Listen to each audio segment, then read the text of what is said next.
What does it mean when we say Bitcoin is resistant to censorship? We mean by that Bitcoin is immutable. If you hold Bitcoin in self-custody, that means you own the private keys to your funds on the blockchain, then no one can take your Bitcoin away. No one can hinder you from accessing it. You, with the seed phrase, the 12 words you get from your wallet, are the only person that can access and send the funds away.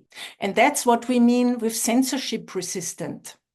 It also means that Bitcoin is a tool for people who fight against authoritarians, who are working in the human rights space, because these people are very often, and their organization are very often censored by the governments that they are fighting against. That means they can use Bitcoin. They don't have to use a bank account for that because they are always being shut down. And also the governments then put the money away from them and steal it basically. And with Bitcoin, that can't happen. And that means when we're saying it's censorship resistant. And mining is the aspect that makes Bitcoin immutable and censorship resistant, because the miners will always mine all the transactions that are being done, because they also don't really know where they are coming from. But that's a point of danger, actually, because there are a lot of miners in the US that are industrial miners that are regulated by their governments.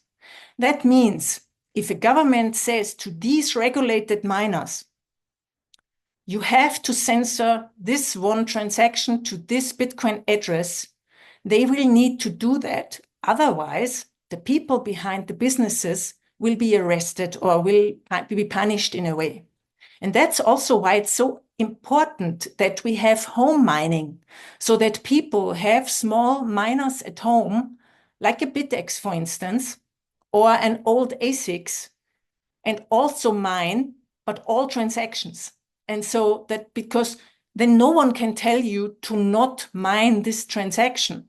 And this is so important, because without this censorship resistance, we don't need Bitcoin.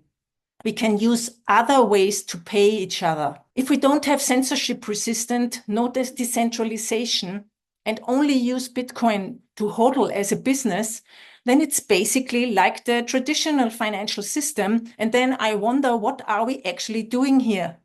I don't need that kind of Bitcoin. I want a Bitcoin that's decentralized, that's for the people, that can be owned by the people, and is censorship resistant. Hello, my name is Anita Posch, and if you liked that video, please subscribe to my channel now to inspire me to create more content like this. And if you want to learn more about Bitcoin, then sign up for my free weekly Bitcoin newsletter at anita.link/news.